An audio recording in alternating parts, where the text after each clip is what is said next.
I'm very excited to be here. My name is Nate. I'm married and stuff. This is what marriage feels like, by the way, what it feels like in here right now. It's just one person talking, the other's like, I'm gonna get out of here.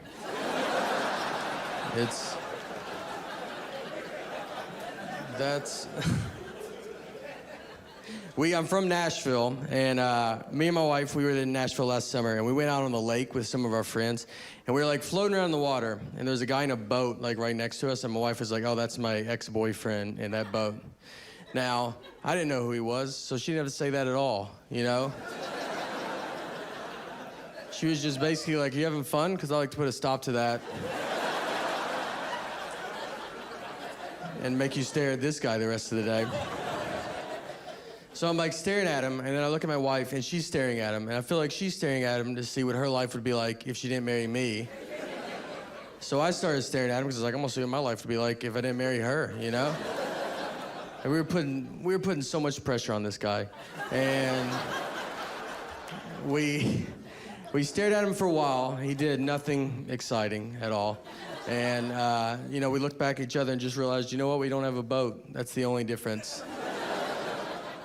My friends were like, you should have went and tried to fight him. Why didn't you go fight him? And I was like, well, I would have had to swim over to that fight.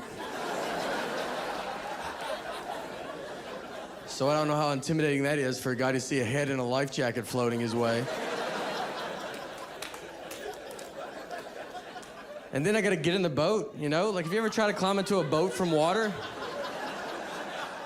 It's not aggressive. It takes an hour if no one is in the boat. Like, if he's in there, I'm never gonna get in. I would need his help. I'd be like, could you help me into this boat? I can't tell you why, but I really need in this boat. Me and my wife fight a lot, like normal, you know, like normal fighting. It's easy to fight when you're married, I think. Marriage and prison are the two easiest places to start to fight.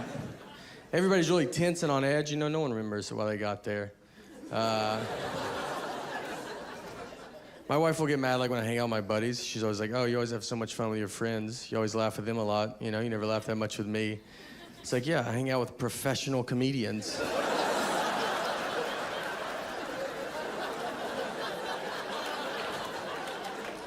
It's a pretty good time, you know? Like, they make jokes, new jokes every day. She doesn't make jokes ever. She makes a lot of lists. She does do lists, though. Just a ton.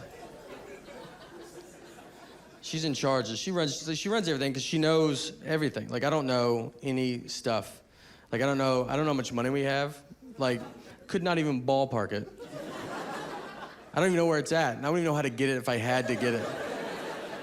What bank we go to? I don't know. Like, you know, I can't get robbed because, like, if some guy's like, let's go to the ATM, you know, it's like, well, I guess we gotta wait for my wife to get here. She can't leave me because I wouldn't know how to get stuff, you know? Like, she can't even die. If she starts dying, I'll die so much faster than her because I don't know what to do. Like, I don't have to call her mom and be like, hey, did she ever bring up bank stuff to you at all? Did you ever talk about that? Or what did she do for a living? Do you know? Yeah. What was her deal? My job is like, you know, like you gotta protect, I guess, the house, I guess. I don't know. If someone comes in, I don't have a gun to protect us. I have a pocket knife. That's what I have next to the bed. Like, that could do nothing. I could hope to aggravate him at best, you know? Like, I'd cut him, he would just rip my shirt, and he would kill both of us. That's best case scenario with the pocket. I don't know how to use this knife in the middle of the day, much less I'm gonna wake up out of a dead sleep and have some kind of knife skill I've never had before.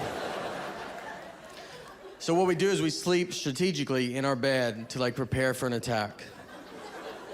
You know? Like, I'm here, like, she's here. She's, like, closest to the door, but it's, you know, she doesn't even know there's a strategy. So,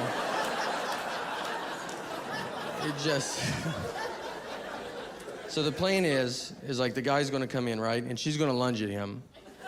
She'll lunge. She'll probably be like, oh, I felt like I got pushed. And I'm like, well, you don't know what lunging means.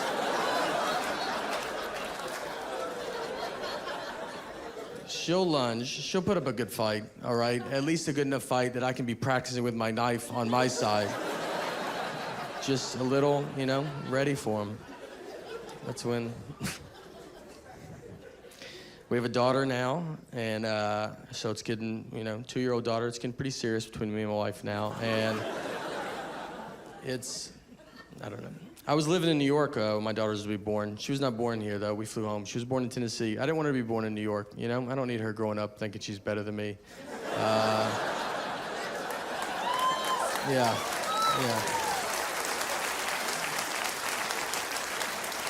I was like, you start where we start, all right? No one gets a leg up in this family.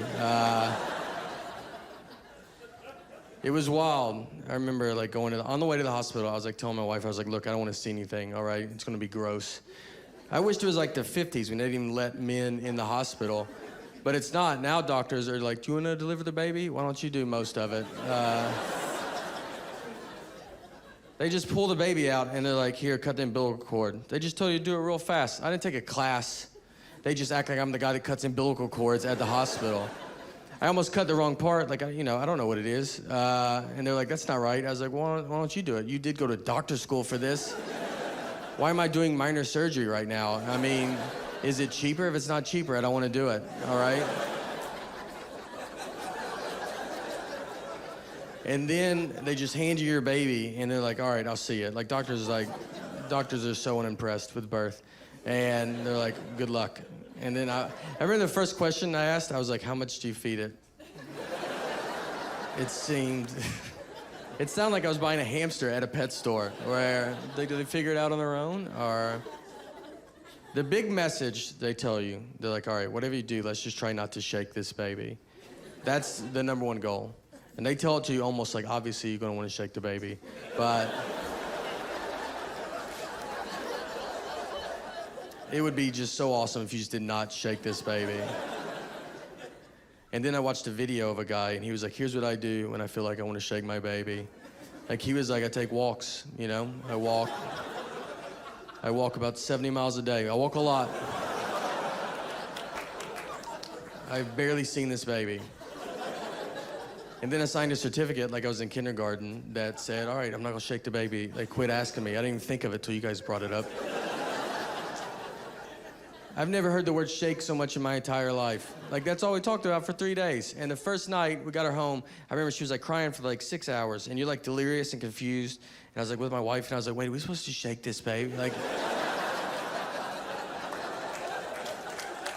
Is that what they said, dude? We didn't shake her, so I feel like I gotta say that. You guys don't have to call somebody. We have rocked her pretty hard, though, but it's,